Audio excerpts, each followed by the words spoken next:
This is All of It on WNYC. I'm Allison Stewart. Thank you for sharing part of your day with us. Spring has sprung, and if you're looking for ways to break your winter hibernation, we wanted to let you know that it's your last chance to catch one of our favorite art exhibits at MoMA. It's called Wifredo Lam, When I Don't Sleep, I Dream. The exhibit tracks Lam's career from his early training in Madrid and his involvement in the Spanish Civil War to his time in Paris with artists like Picasso, to his creative, fruitful return to Cuba. With a semi-surrealist, semi-cubist, semi-abstract style, Lam used his work to depict traditional Afro-Caribbean life and spirituality. His work is often colorful and dense and full of interesting faces, creatures, and plants. His artistic practice used his European training to remain grounded in the African diaspora. You can see this work by heading to MoMA between now and April 11th. Wifredo Lam, When I Don't Sleep, I Dream first opened back in November. We had co-curators Christophe, Cherix, and Beverly on to talk about it, and I started by asking Christophe about the pre-existing relationship between the artist and the museum. It started very early. It started in 1939, so only 10 years after the very founding of the Museum of Modern Art, when its first director, Alfred Barr, visited a show, the first exhibition Wifredo Lam had in Paris at a gallery named Gallery Pierre. A very well-known place was also Miro's gallery. And Lam had his show under the advice of Pablo Picasso, who we had met not long ago. And what's exceptional is like Alfred Barr acquired a work on the spot, Mother and Child, a beautiful work from the late 30s, made the same year, which now hangs in the exhibition. But he didn't stop there. So there was a commitment for emerging artists, but there was also an international vision. And 3 years later, Alfred Barr goes to Cuba, visits Lam in his studio in Havana, and acquire a second work, the beautiful Satan, another large gouache. And 3 years later, in 1945, James Sweeney acquired for the Museum of Modern Art a jungle at Pierre Matisse Gallery. So in 3 years, in 6 years, the museum acquired 3 key works by Lam. Beverly, for many years, the jungle hung in the lobby of MoMA, not within the galleries. Would you explain why? Well, when it was first exhibited, actually, it did hang in the galleries. It was considered contemporary art, and it hung alongside other contemporary artists in this big reinstallation of the museum's galleries. But very soon after that, it kind of fell out of the major narrative that MoMA was trying to put forth on modern art, and it would show up in exhibitions or galleries of Latin American art or of paintings that were large scale or like other kinds of thematic things. But most of the time, it greeted people at the very at the entryway of the museum. So I think it was because as the narrative of modernism at the institution became narrower and more of a straight line, an arrow through history. Yeah. They didn't know what to do with this artist. He was a transnational artist. He was from Cuba. He was black. He was Chinese. He made this amazing picture, which they recognize as important enough to hang and not keep in storage. But he didn't fit tidily into any of the categories that the museum was trying to create and maintain at that time. And I have to say, this exhibition is beautiful. It's huge, Thank of you. all. So I want to tell people, set aside time to go see it. But I understand, Christophe, that some of these works were challenging for the Museum of Modern Art to bring to New York. What was the most challenging piece for you to acquire? So I think one of the complexity of the project is that Lam's work is very much scattered all around the world.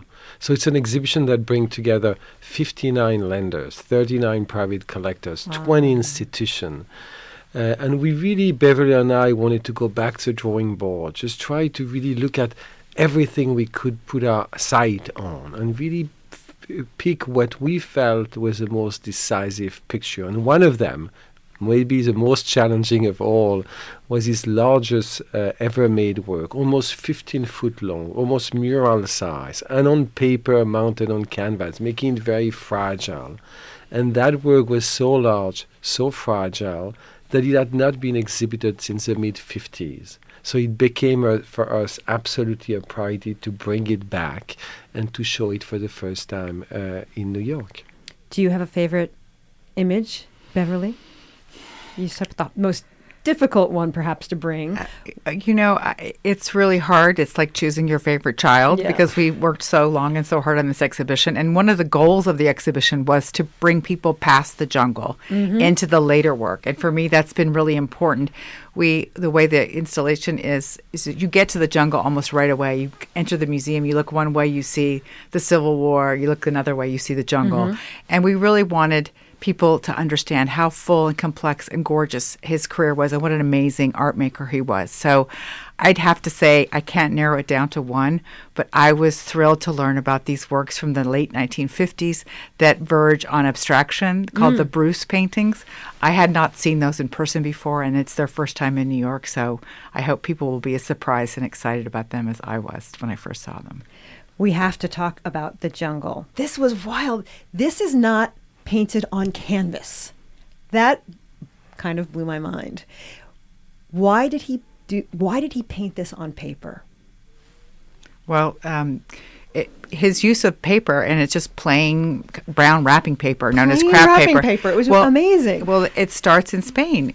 He's trying to paint and make art during the war, and materials are scarce. And what can he get his hands on? He can get his hands on paper. And he's making his own gouaches. He's like catch as catch can, trying to make art, but he doesn't have the money or the availability of materials. And when he paints Spanish Civil War, this great picture in 1937, he gets to scale by piecing two large pieces of this brown paper together.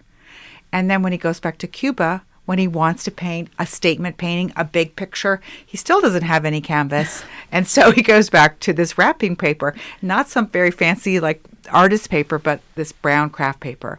And for him, it becomes this touchstone. He actually falls in love with this material, and he goes back to it every time we see this sort of great statement or experimentation. Grande Composition, his largest picture that Christophe was talking about earlier, is also on this paper, as are the Bruce pictures. So it really becomes something, a kind of freedom for him to work on this with this material.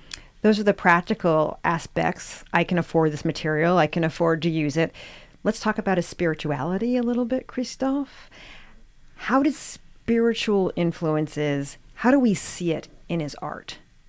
I think we see it. I think first there is a sense of a sense of purpose, a sense of civic engagement. The idea that art is not just about art itself. Art is also for a cause, and how he's going to bring together very, very powerful motif that talk about the mission of art to transcend art itself and to be about our contemporary lives. And you'll see in his work, particularly in Cuba, a number of motifs that really come directly out of the Cuban religion, the Afro-Caribbean religion. You can even identify, and he's going to play with those motifs, integrate them within his own vocabulary. So creating a world that's both immersive, magical, but also deeply, deeply connected to a sense of faith. And you see also that earlier in Spain, he's attracted by the way we can use very powerful motifs that allow to bring people into a new world. And the jungle is very much about that. It's sugarcane, and between the sugar canes, you'll see those extraordinary creatures. You don't know if they're friendly or they could be a little bit hostile.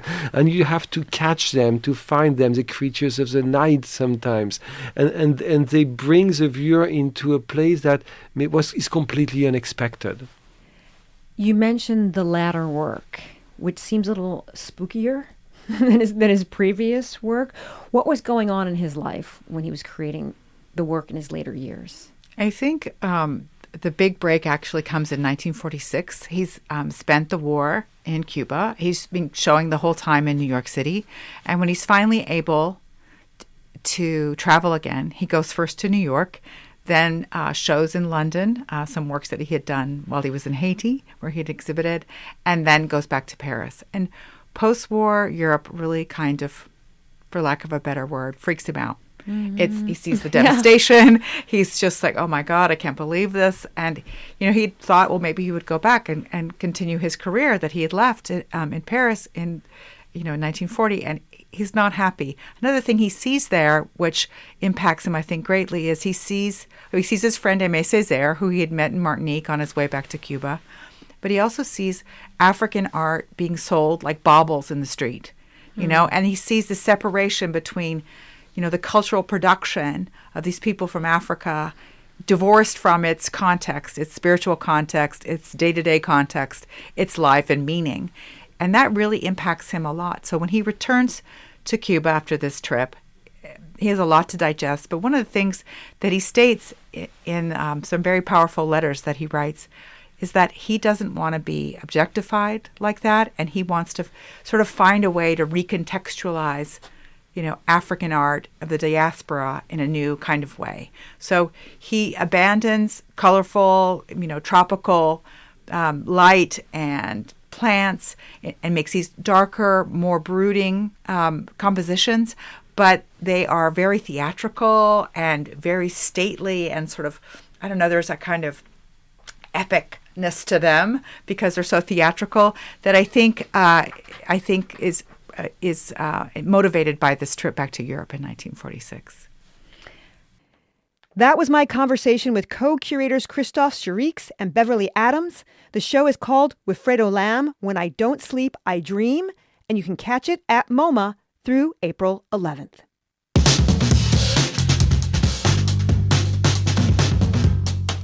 Coming up, comedian Jeff Ross talks about his Broadway debut, a one-man show called Take a Banana for the Ride, which was recently added to Netflix.